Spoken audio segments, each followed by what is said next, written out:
The broadcast is now starting. All attendees are in listen-only mode. Good afternoon, everyone. Welcome to today's webinar, and thank you for joining us.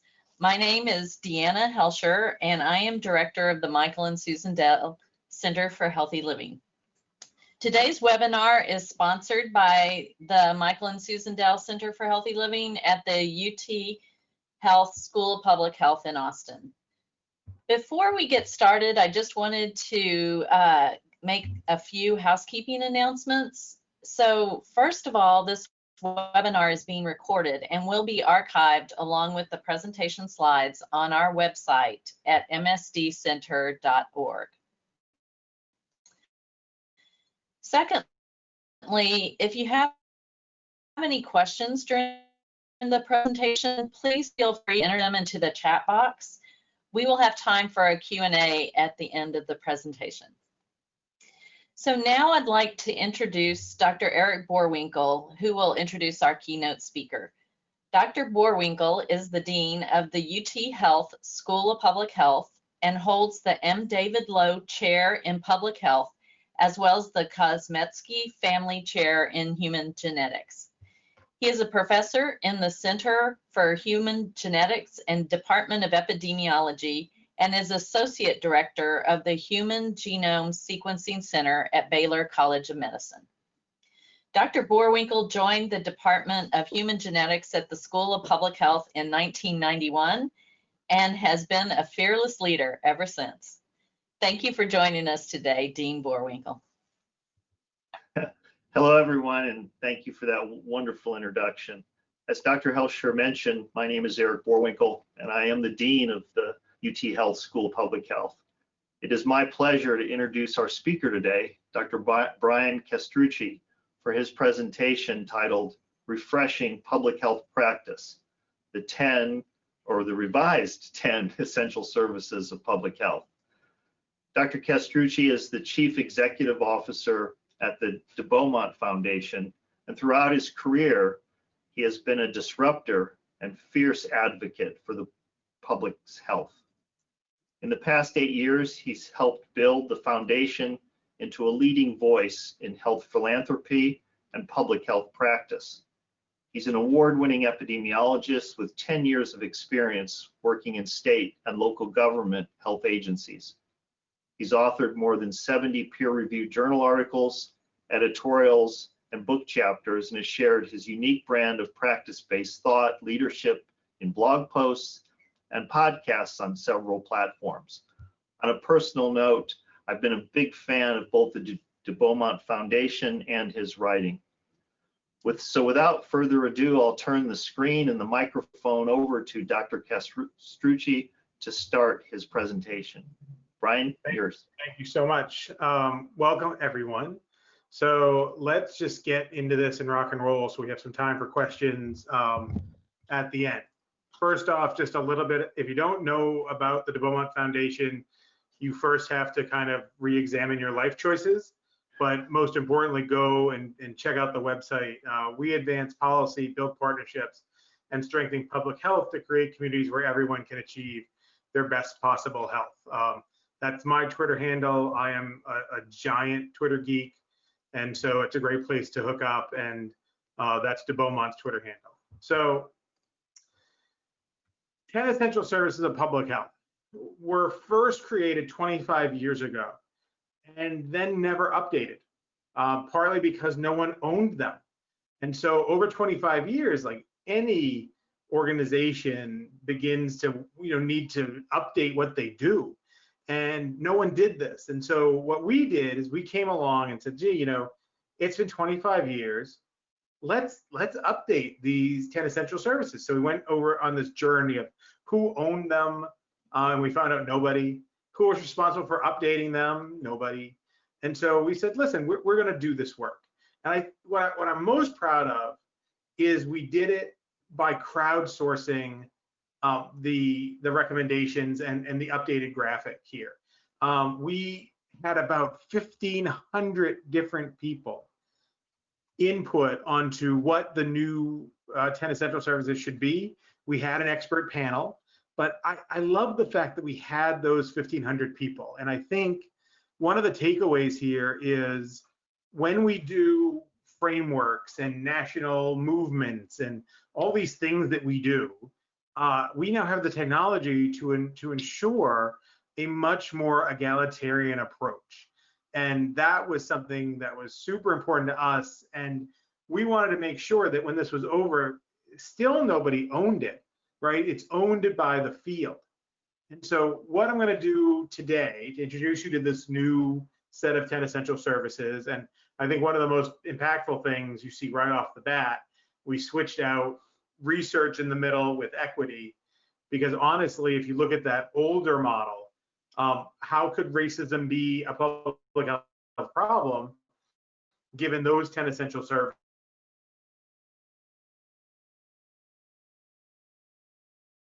Pursuit of equity, and if that's the only thing that changed, I think that would have been fine. So I'm going to walk you through the new 10 essential services and then really look at it through a COVID lens.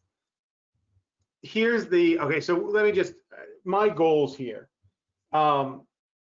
Ultimately, I want you guys to hopefully learn something and think a little bit, but I don't engage here thinking that you're gonna, go home and tell your wife and husband and partner and kids about this wonderfully brilliant guy you heard on a webinar today. What I want you to take away from this are tools and resources that you can use in your school, in your practice, but that really, that's what we are at Beaumont. We're just a true value hardware store for public health practitioners. And so I get a chance today to tell you about all our tools. So this website link goes to the toolkit that talks about the 10 essential services. And it's a great resource to share with students to dive a little deeper into the new 10 essential. So let's start right here, okay? Service 1 and Service 2 are essentially epi, right? This is what our epidemiologists do. We're assessing and monitoring population health. We're investigating, diagnosing, and addressing health problems. This is your community health needs assessment. This is all that's bundled up in epi. Here's our challenge, though. When you think about COVID, these have gone so very wrong, right? We don't have the data systems that we need in public health to execute on these first two services. Our data systems are old and siloed, they're archaic. Data reporting was uncoordinated. Someone just sent me a story from Georgia where it wasn't even clear who was running their COVID dashboard. And this is a huge problem, right? Because until we had case definitions, people are sometimes not using the same case definitions. The data, even for race and ethnicity, has been poorly collected. And I want more than race and ethnicity. I want to look at income and I want to look at occupation, because until I have good data, I can't make good policy, right? And then mostly, I think when it comes to data looking forward in public health, we have to do a better job of unlocking the electronic medical record data. All of us, everybody on this webinar, contributed to the $27 billion in the HITECH Act that helped hospitals and physicians transition from a paper medical record to an electronic medical record. We paid for that, right? The people. It's the only industry that we have paid for that kind of evolution. Like when Kinko's Copy, if you're old enough to remember what Kinko's Copy was, but it's now FedEx Office. When FedEx Office needs a new color printer, the taxpayer doesn't provide that for them. They have to come up with that themselves. So we have to figure out a way that public health professionals can get access to EMR data, aggregate it, and then use it for better public health practice. It would dramatically strengthen our ability to discharge essential service 1 and 2. Okay, let's go to essential service 3, with essentially communication, and 4, which is partnerships. Now, I think these are really important, especially in the time of COVID, because we weren't communicating well at all at the start of COVID. We talked about lockdowns, not opening sooner and safer. We framed a debate of how you're going to die and not whether you were going to die. And I think that's really important, right? Because we had people saying, well, I don't want to die. I want to take my risks with COVID, not with the economy.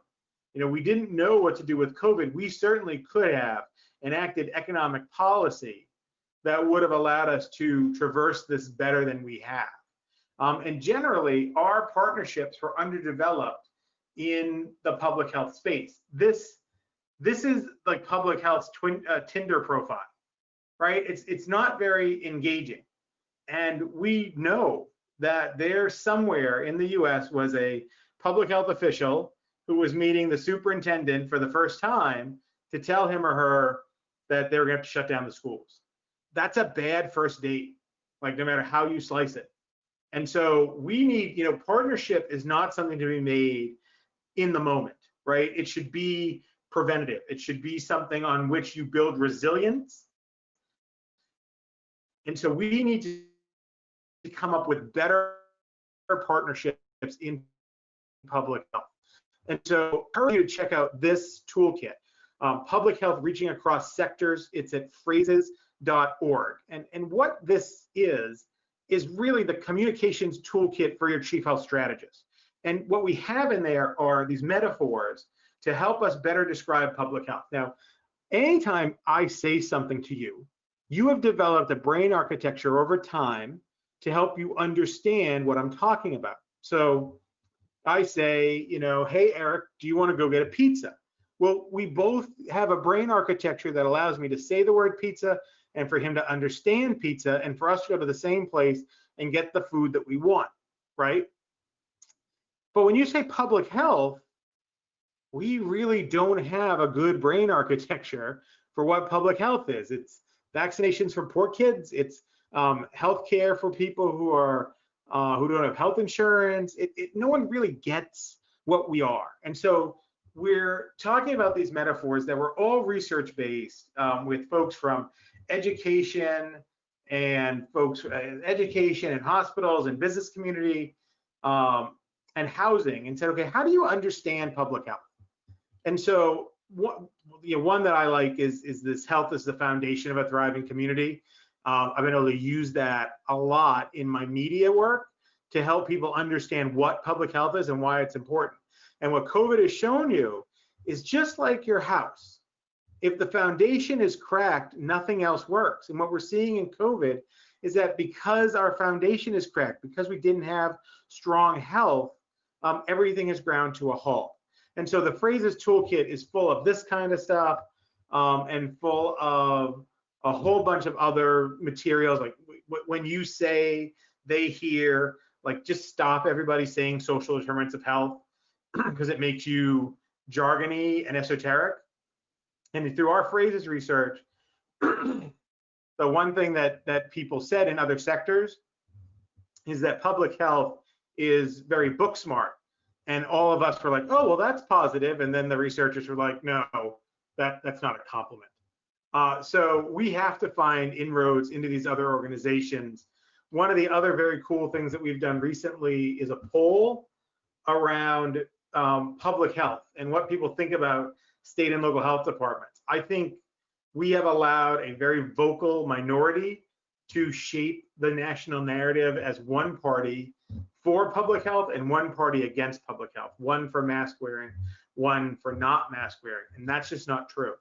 And so we need the data, and everyone polls, and it's really important for us in public health to also do polling. Between 2018 and 2020, there was a 23 percentage point change in the proportion of strong Republicans who said local health departments were critical to community health. And so that went from 30-ish% in 2018 to over 60% in 2020. And this was done in July. Still, 60% of Americans are willing to pay more taxes for public health. 7 out of 10 understand that local health departments are important. This isn't the narrative, and we've gone through, three presidential debates and 2 town halls, and have had no one talk to us about how we're going to ever improve our public health infrastructure. And so we have to get much better at communicating this to everybody. We need to draw the comparisons of, we spend $700 billion a year on military and defense. Tell me a foreign nation that has taken 240 or 220,000 American lives on American soil, right? It just hasn't happened. And ultimately, our nation would never send soldiers to the front lines without bullets, without the equipment they need to win the battle. But that is precisely what we've done to our public health infrastructure in this country. And at least one of my provocative statements for the day will be any elected official, any politician who has cut public health funding while we have warned of this coming pandemic has the blood of 220,000 Americans on their hands, right? And unless we start being aggressive and vivid in our language, we are not going to get the public health funding that we need. And if we don't fund public health now, the vulnerabilities that we've had that are on very clear display, they're going to get worse, and they're still going to be there. This was a blog that we did on polarization, and then just using some of our phrases, ideas for how do you talk to different folks. And I love this first one, the use common good. We didn't start with everyone is scared, right? We all want good physical and economic health. Now let's go from there, right? We allowed other messengers to divide our nation. Like, we have never been this divided in the face of conflict. Could you imagine after Pearl Harbor, people saying that, it was fake news or that Germany wasn't a threat, right? We have to use those metaphors very carefully. I've heard mostly on Fox News, people use really bad analogies. Like, we don't shut down all the fast food restaurants because you have heart disease. Well, you can't catch heart disease from me. And maybe if you did, we should, right? But those were bad metaphors. Drowning was a bad metaphor. We need it. I agree here with I like to watch the chat. And Dr. Jerry, you are right.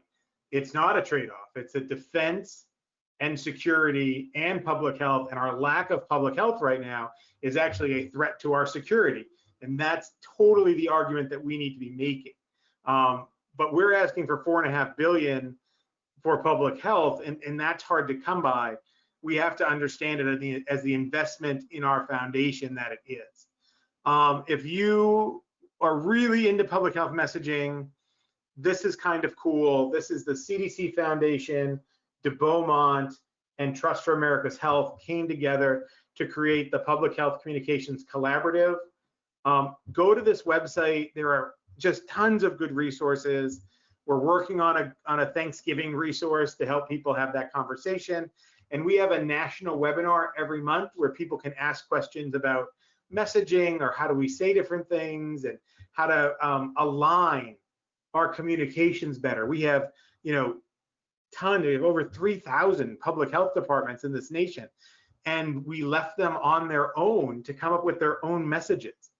That's not right, right? We need to align as the army that we can be to have consistent messaging so that we can be a trusted resource for the public. But join the national webinar. It's very cool. It has actual communications experts who are often focused on doing campaigns and political communications. So we didn't want to necessarily just get the folks who did public health. We wanted to get that other perspective, and I think it's very cool. If you are interested and want to see a very cool documentary as another way to communicate with the public, we were very fortunate to work with Soledad O'Brien to do a documentary that is now streaming on Yahoo that looks at the outbreak of COVID-19 in Seattle. And the health commissioner there, Patty Hayes, who is brilliant and a good friend, actually let us embed in the health department. And so it is a phenomenal piece, really looking at not only what was happening in the health department, but looking at what was happening to the homeless in Seattle as this outbreak began. All right, so let's moving now to what I think is probably the most important of all of the 10 essential services, and that's policy, right? Create, champion, and implement policies, plans, and laws that impact health. Policy is the pathway to better health in our country. The problem is almost every conversation about health kind of devolves into pills and procedures instead of policies, right? So yes, I'm glad you're treating my disease, but that doesn't stop my disease. And this is part of the challenge, right? When we talk about ACA or traditional healthcare or value-based contracting or Medicare for all, these are all ways to manage disease. They're not ways to necessarily prevent disease, especially chronic disease that has its origins in the community, not in our, always our choices. And our choices are very much, determined by what's in our community. Policy shuts off that spigot. Take it with, with COVID-19. COVID was like, it was the match, but here were all the things in EPHS 7,000 other sticks that need to go here.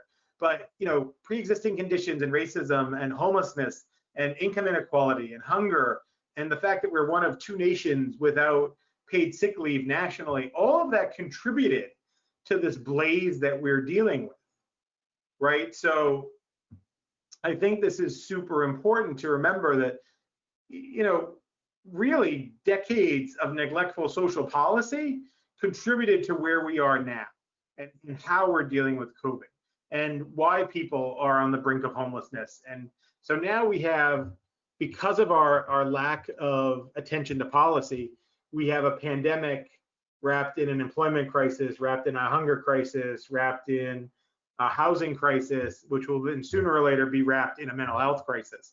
And we're not prepared to deal with all those crises. These are some phenomenally good resources on health policy.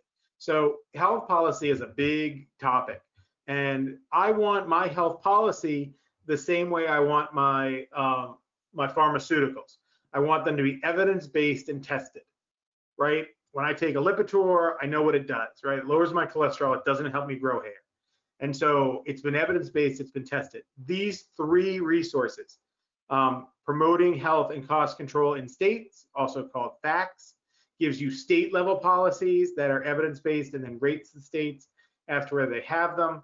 City Health has a 9 policy package. We've rated the 40 largest cities in the US. Several of those cities are in Texas, and we've made some really good strides. We have a brilliant policy lead and contractor, Dave Lofty, who works with us in Texas and has really helped us pass some policies there. And then lastly, you have High Five from the CDC. But when you're trying to figure out, what policies do we advance, these are good, solid policies. These are mom and pop policies, like in City Health. Smoke-free air. Do you know Atlanta didn't have clean indoor air until very recently, right? So these are not like pro-life, pro-choice kind of debating policies. These are things like pre-K. And I'm very clear that pre-K is like having a cure for cancer that we just don't give anybody. There's so much of what we would, the disparities that we see in health and education would be eliminated or mediated at least with some universal access to high quality pre-K. That's one of our policies in City Health, because again, we want to see 40 cities get a gold medal, and we in City Health give out gold, silver, and bronze. So check out these websites. I've learned from doing this long enough that I can't do justice to the deep dive that you should be doing on some of these policy packages. But there's just phenomenal data that are in these on these websites and back up the evidence base of the policies.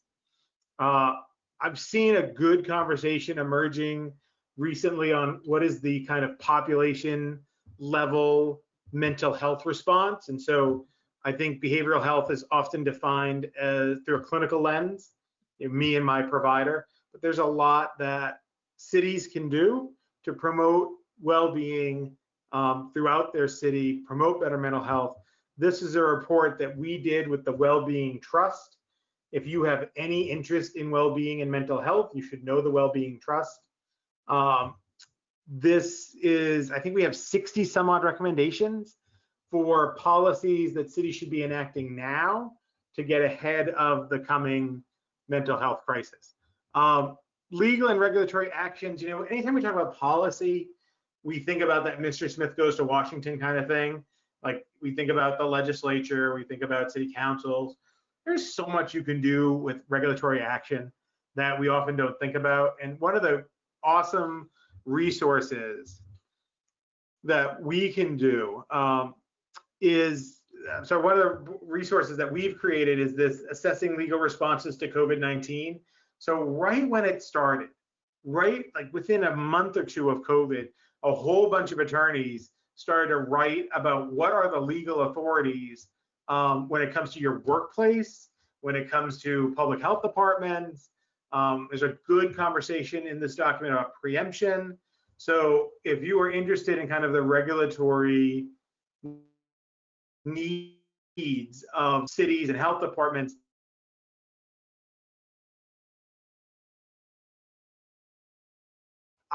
building and supporting a diverse and skilled public health workforce, 100% needs to be an essential service. I like this one, second only to policy. If you've ever looked at the Beaumont website, this is our bread and butter. We are the originators of something called the Public Health Workforce Interest and Needs Survey. We do it every couple years with the Association of State and Territorial Health Officials, ASTO. And it is the largest survey of the governmental public health workforce in existence. In 2017, we had 47,000 respondents and 47 states participate. We were supposed to do it in 2020. COVID disrupted that. We're going to do it again in 21, and our board just funded it to do it again in 24 and 27. So it's longitudinal. We did our first one in 2014. So a great data source for doctoral students out there who care about public health workforce. There are more data available through WINS than we can shake a stick at. So you can always contact me or Katie Sellers, who's at Sellers, SELLERS, at debeaumont.org for access to those data. So this is how I think of the public health workforce, right?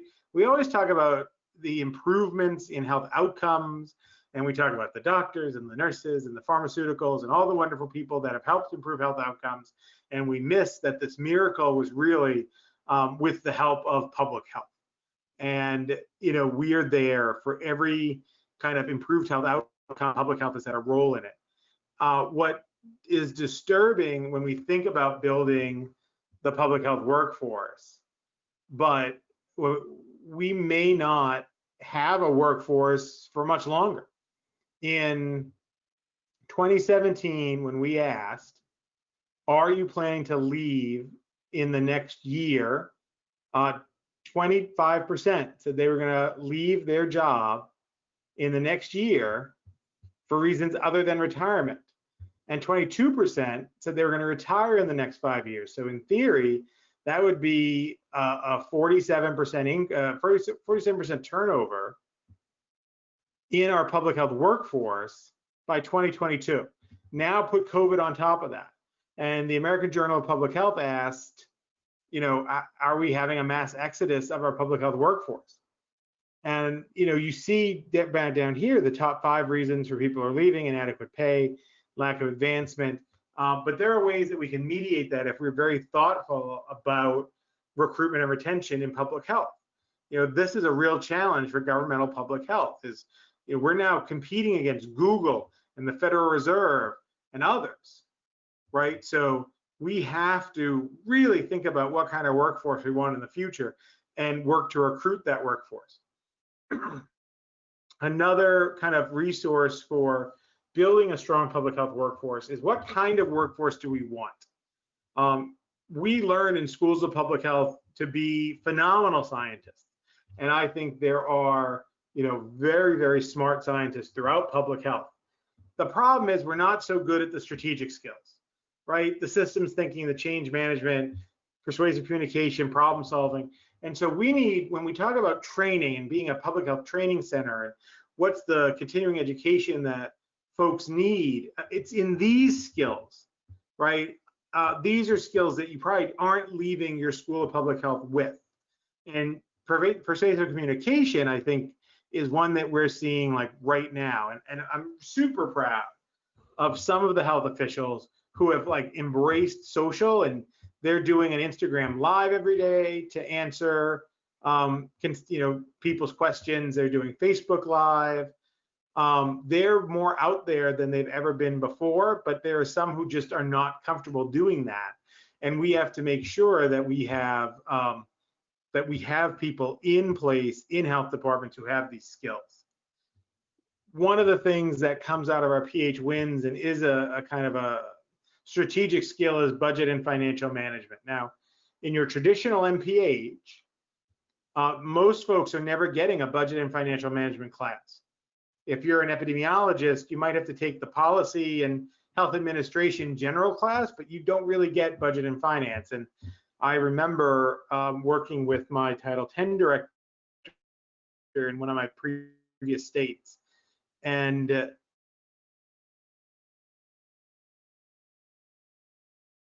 can you get me cost per client per site? It was a disconnect there. She really didn't have that budget and financing background. Now, that's fine, except for the fact that our Title X program was a $16 million program.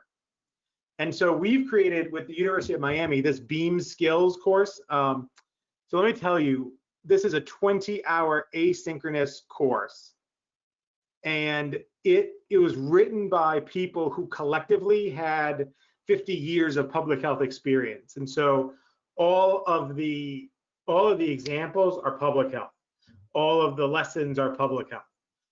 And so I've had and this is just more fresh in my brain, I had 20 people from the New York State Health Department take it, and they've all said, given us really good feedback on just how useful it was immediately to their work. And what inspired us to do this in part was like having been in public health for the 20 some odd years that I have, and having people say, oh, I know how to get the PRAMS grant under budget. We'll cut the fringe rate.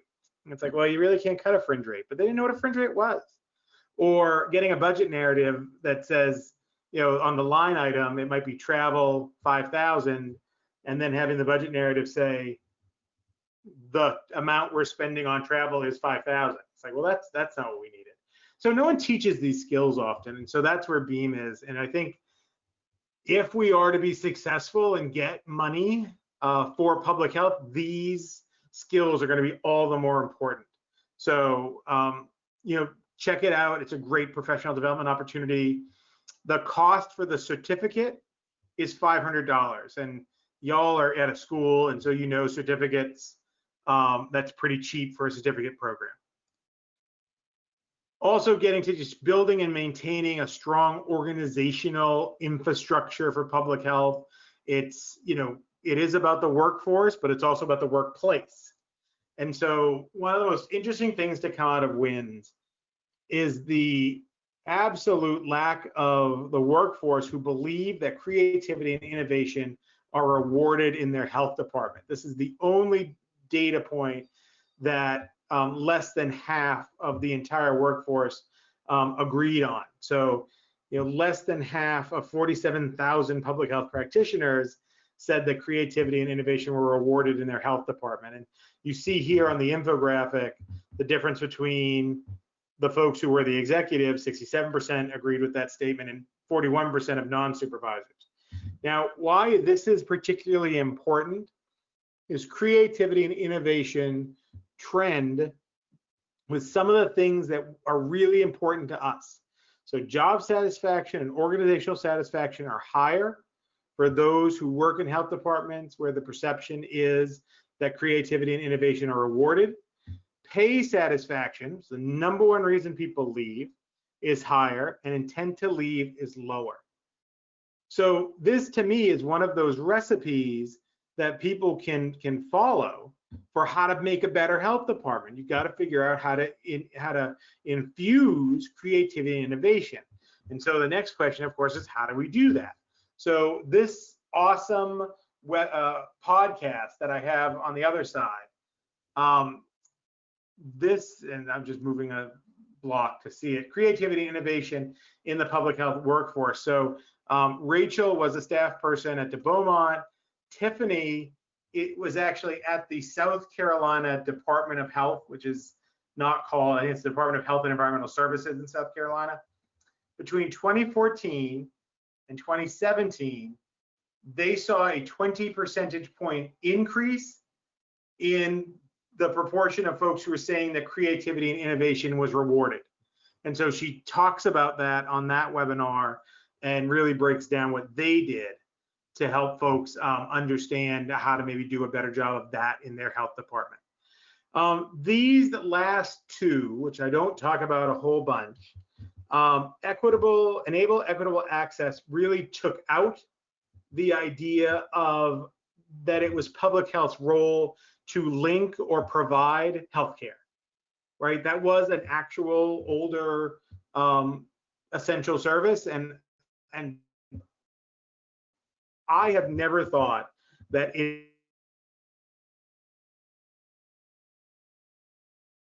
services. And I say that because most of the money that is in health is going to healthcare. So I think that's a job for healthcare. I don't think that's a job for public health. I do think it's a job for us to understand the distribution of health services and ensure that there's equitable access, but that means going to the health system and saying, hey guys, we are missing folks here. We need more services over there, but not us necessarily providing those services unless it is a, absolute necessity and there are no other providers. And lastly, we're going to improve and innovate through evaluation, research, and quality improvement. That is what used to be in the middle: systems monitoring, systems improvement, and research. To make room for equity in the middle of this new model, we moved this to one of the essential services.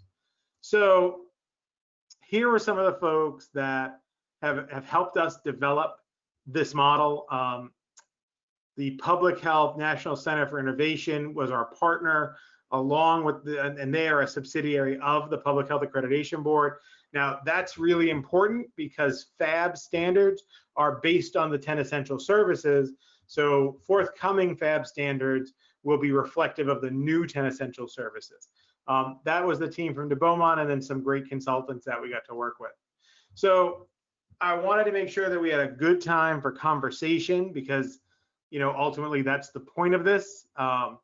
This is not meant to be, I didn't find these in a burning bush. They're not from, the heavens. They are a framework that we developed as a field. And while we don't own it, we at the Beaumont will remain accountable for it. And we'll make sure that we don't go 25 years again before we have the 10 essential services revised. So we'll revisit this in 5 more years. The last thing I want to just note for everybody, tonight we will be having a tweet up where we'll be discussing these topics and other topics in public health. It's free to everybody and it's part of the APHA event, and it's going to be hashtag APHA tweet, TWEET up, UP, and it's going to be starting at 6 Central Time. So with that, I am happy to take questions. Great. Thank you, Brian, so much. I really enjoyed listening to you, both now and in the past when I knew you here in Texas. So several questions are coming in right now. So I'll start with one that came in a little bit earlier. Where should adjustments in public health workforce occur to affect the changes you are hoping to see? How do we quickly build the workforce to address these issues now? So this is a really good question. It's a project that we've recently started at Beaumont because those days when you get a question from the legislature and you're like, I really wish I had an answer for that, and I don't. Well, we got a question from a congressional office that said, okay, we believe you. Public health is underfunded. Public health is understaffed. So tell me how much you need and what's your full staffing complement. And our answer was, yeah, we actually don't know. HRSA does health professional shortage areas and medically underserved areas, and they do that because they have a standard. I am working with a group now to try to think through how many epidemiologists should we have based on population size and need? How many health communication staff should we have? You know, what should a health department look like? Because I can have, you know, a 500-person health department and still be working in an epidemiologic underserved area, but no such thing exists right now.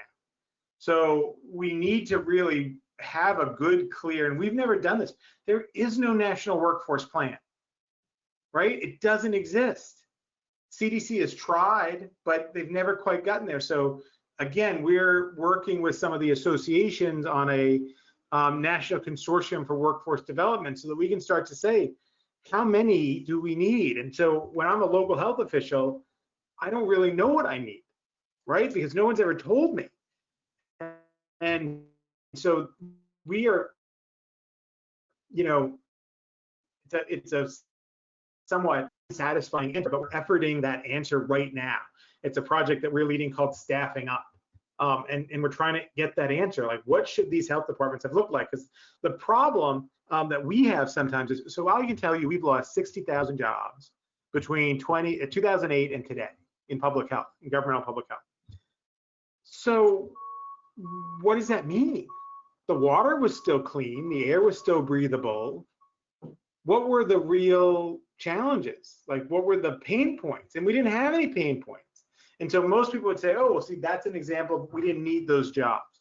So we have to do a better job of communicating what the workforce does and why it's important.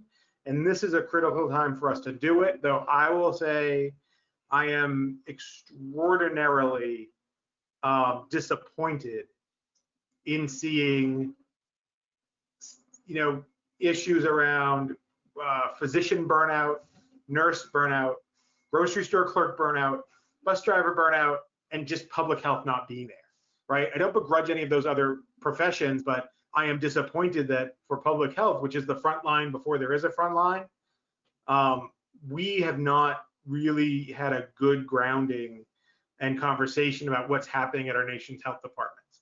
And so we are always trying at Beaumont to bring that issue up. Okay, kind of following on that, we have a lot of school people on the call today. And so a couple of questions. One is, how can we activate teachers in schools as part of the refresh in public health? And then kind of a follow-up one, I work in school health. How do you see public health collaborating with schools, school community going forward with the schools around these essential services? Well, I think it's part of that partnership, right, and communication. And it really, this is what phrases helps you understand is how to walk into a school and make a strong partnership. Because what we typically do is we walk in and we start telling you about, let me tell you about my smoking program, let me tell you about my teen prevention program, let me tell you about this program, that program. And about 10 minutes into the conversation, the superintendent shuts off, right? The principal shuts off. Because what the principal cares about is test scores, absenteeism, graduation rates, and dropouts. We all care about the same stuff. We're just bringing it through with two separate lenses. And so we have to really help everyone understand, you know, what the value of public health is to their goals, not our goals, right? We're just really bad salespeople in public health. We need to get better, right? We need to know what's in it for that person sitting across the table from you. That's how we can infuse better public health and then leverage that school nurse community that is so essential to getting vital health outcomes achieved. And for teachers in schools, this is a much broader question because, so all of us probably when we were kids played, you know, doctor, we played nurse, we played police chief, we played firefighter. I don't know of many people who played epidemiologist, right, or public health director. And so the acculturation of our children to public health and community health just isn't there, right? We talk about, I mean, until you get to college, the most you get about health is like wash your private bits and eat well. We need to redo how we teach health and don't teach it through that individual lens, but teach it through the lens of the community, right? So, Bobby this is like one of my little passion projects that someday I'll write a public health children's book, right? Because I know for my daughter, my father-in-law is a physician, and he gave both my son and my daughter these, little Melissa and Doug physician outfits. And so what I did is I hid their stethoscopes, I gave them notepads, and we did an outbreak investigation amongst the dolls. So early on, I'm teaching, it's not all about just you and your health, right? Your health is contingent on the community. And I don't know that that's a competency that we're teaching early enough in school. And it is a point for improvement, I think, nationally. Well, one thing that is promising, I think, is we've seen big enrollments in public health undergrad programs. Mm-hmm. And now a lot of students who want to go actually into the medical field or some kind of health field, they're starting to choose public health. So kind of a nice trend. It is a good. So the other side of that trend, and this one always breaks my heart, and I can't not talk about it, is when I meet a young public health student who says, Brian, I've always wanted to work in public health, and I want to be a leader in public health. I guess I should have gone to med school, right? And it's one of the big problems right now. Everyone on CNN is a physician. Like, I think they had a plastic surgeon on the other day to talk about COVID. And I have no idea why you would do that, right? Because we're not accessing the non-clinical public health community, which I think we need to do a much better job of. Elemental, which is a Medium brand, put out the 50 pandemic experts that you should listen to. Not one of them was a governmental public health expert. And we put out a counter list of like 12 governmental public health people you should listen to. And we really have to work through, and Texas has done, a really good job of this. I think one of the most brilliant non-clinical public health leaders that I know is Colleen Bridger down in San Antonio. And, before Colleen got that job, she was never qualified for it because she's not an MD. She's a health services researcher. And so, I want to make sure that we're finding a good lane for public health practitioners to do public health and be respected without the MD next to them. So it's my little passion thing, Deanna, I had to mention. Good point. So this is an interesting question. Are the CEF guidelines going to change again to reflect these new 10 essential services? Listen, no one can control CEF. CEF is their own body.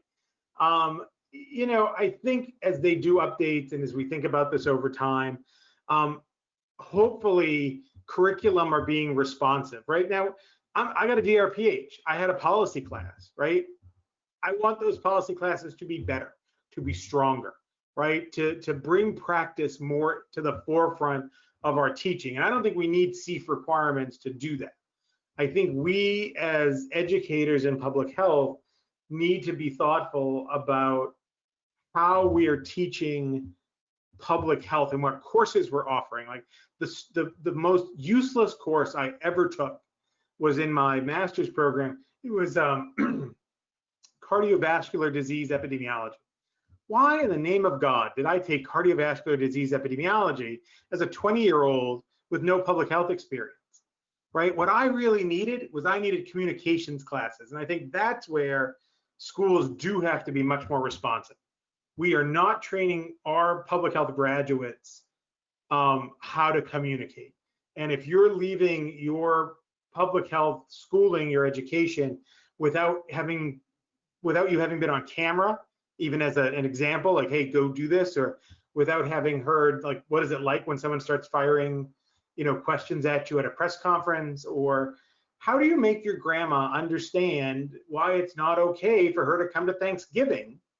I think there's a critical gap in our education, and it's one that we as educators in public health need to really think about. So following up on that, how do you? Actually, you know what? Wait, I got another one for you, because I said this at UNC when I gave them this talk. You know what would be super cool? And you're like a fancy dean, so you actually could do this. It would be interesting to look at the 10 essential services and then map your courses as to what courses address each of the 10 essential services. And it just might be an interesting way to look at, and it doesn't have to be the whole thing, but like, do we ever talk about building the workforce? Do we ever talk about communication? Do we talk about partnership building? And I'm sure UT talks about most of it because UT is awesome, but it would be a nice way of looking at the curriculum against this framework. Well, talking about the budgets, we had students do budgets in one of our classes, and it was very interesting because once they started putting in indirect cost and things like that, they said, we don't have any money left. Yep. Well, I mean, even at that, like when I was at DSHS, we had an indirect rate increase. And it was like, oh, here's an indirect rate increase. And you're like, no, we just got taxed. Like the tax on all of our grants just went up. You know, we have to now pay more to the organization. We now have less to do. We have less money to do stuff with. And I don't think people recognize those dynamics. And again, I got my DRPH 2 years ago. So for you watching, it's not like I've had it for a long time. And we had 3 courses on finance at Chapel Hill, which is where I graduated. All 3 were about hospital budgets and various ratios. And it was like, this isn't what we should be learning. Like you need to look at like how to do a nonprofit budget. And so I think that's great that you guys are doing that. Yeah. So speaking about communication, here's a question. How can you start the equity conversation with policymakers? Okay, so here's, I have a different thought on that. I guess my question would be, do you start an equity conversation with policymakers? Is that the avenue in, especially where you all are, right? Is that the, I mean, we've heard, it was one of my favorite things, your lieutenant governor said, your lieutenant governor has been openly critical of the blue cities, right? And said all the Texas problems kind of boil down to the couple blue cities that are in Texas. Otherwise, we're fine. And are we really going to engage that person in a conversation about equity? And so this is really, and this is the point of communication, right? There are policies that I need passed. Do I need you, the person who I'm asking to pass these policies, do I need you to believe in equity? Or do I need you to believe in passing these policies that are good for everybody? Do I need you to share my values for us to work together and for us to actually achieve your value, which may not be consistent with mine, but also simultaneously achieve my value?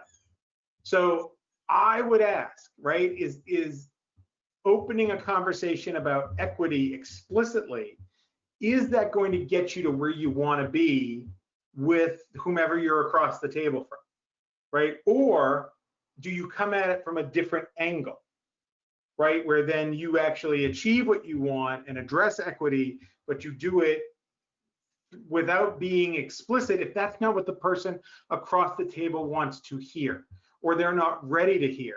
Maybe once you do it, they're more ready to hear it. And so that's where I think we have to recognize that not everybody that we're trying to work with, especially in the business community, shares our values, right? Equity is a center value for our field. Does that only mean that we'll only work with those who share that, right? And I put it out more as a challenge question, you know, when you're after this presentation and you're having a coffee or a beer, or, you know, hopefully some barbecue, you're asking that question, right? Like, okay, how would I go about this?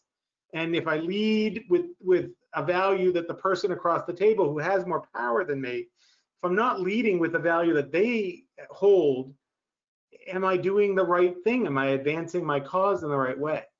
So that's not, it's not an answer, it's a perspective and just something for us to struggle with as practitioners. Good. So if Dave Beaumont does not particularly support the role of public health and direct care delivery unless it is absolutely necessary, who decides if this is a necessity and by what criteria? Are we asking our communities with limited access to care, our health infrastructure, what they want and who they want to provide it? Yeah, I think, you know, this is a framework, and this is a framework, it is not the Beaumont framework. It is a framework that we, have really gone out and tried to find agreement on. I think we have mechanisms, community health needs assessment, certificate of need. Your local health official, your local political leader should be always assessing what access looks like. The question is, with very limited resources, is public health the right group to then provide that care? Or do you work with your state legislature to next time someone says, hey, I want to build a new hospital, you go, you're not building it in the city.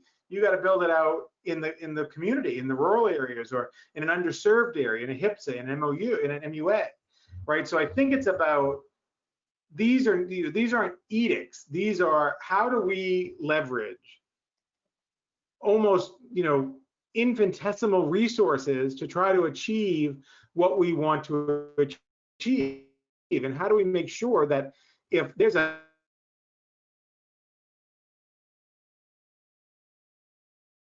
accountable, right? But when we do it in public health, we let them off the hook. And so I think it needs to be a community and political conversation to say, like, we have this healthcare need. And yes, public health can meet it for a moment, but that does not solve the problem. We need better access to whatever it is, family planning, or, immunizations, or whatever. And if you are going to do it as a health department, you certainly need to work on billing, right? Far too many health departments are far too long, did these services and didn't bill, right? So if we're going to be a healthcare provider, then we need to be a healthcare provider. And that means running it as a business and making sure that there are sliding scales for, for services, but that there's a way that we can actually, recoup some of our investment, because we're not getting any more money than we already have until someone signs a bill. And Senator Murray from Washington has introduced legislation to improve public health infrastructure, but you can't expect these poor senators, to have the time to deal with public health infrastructure. I mean, they're much too busy, like ramming through a Supreme Court nomination. So, they have priorities, and right now it's not public health, and that's problematic. So last question of the day is from Eric. And in a strange way, COVID has been good for public health, and the public has recognized public health. How do we capitalize on this newfound recognition and keep the momentum going? I think that is the one. I'm not sure that the public does recognize all that we're doing. I think, unfortunately, the media that creates the narrative, I do think people believe it. I think people know it, as our poll showed, but the narrative has not been a pro-public health narrative. Someone just wrote an article the other day. It was an op-ed that really blamed public health practitioners for where we are. That scares the living daylights out of me, that narrative. It was Oxides Barbeau in New York. It was her fault, right? It was the health commissioner's fault in wherever you are. So I think we need, this is my dream. Okay, I'll end on my dream. That's good. What I want is, I want business leaders to say, the future economic prosperity of this nation is predicated on us rebuilding our public health infrastructure. We've learned our lesson. We understand that this has to be a national system and well-funded, and it's for the protection of our economy and our communities. When someone says that, then we will have broken through.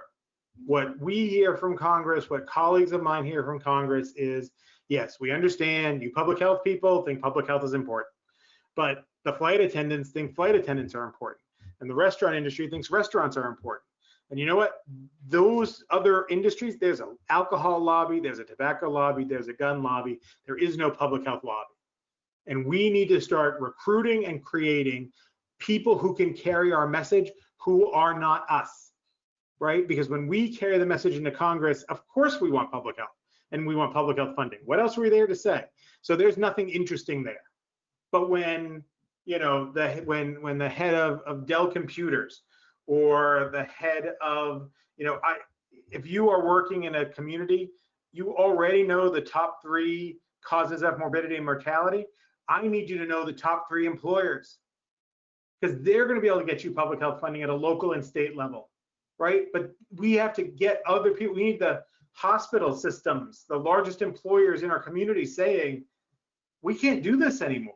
Like without public health, I mean, what's happening in Utah is a failure of public health. We did not control this. Public health is about containment, and we let this slip to mitigation. And so we need to find really strong people who and educate them as to why public health is important, give them our water and let them carry it. That's how we're going to win. Great message to end on, Brian. So thank you so much. Everyone, I want to thank you for taking time this afternoon to attend the webinar. We will have a tape of the webinar that will be sent out to everyone who attended here. So feel free to share that as appropriate. And if you need CHESS credits, we'll respond with that. And Eric, I'll let you make the last word of the day. No, I just came up here to just thank Dr. Castrucci for just an inspiring, not only talk, but very inspiring ending. I feel like we all need to grab this gauntlet and do good for our community. So thank you so much. Thank you, and I love being back. I wish I was there to have a breakfast taco, but.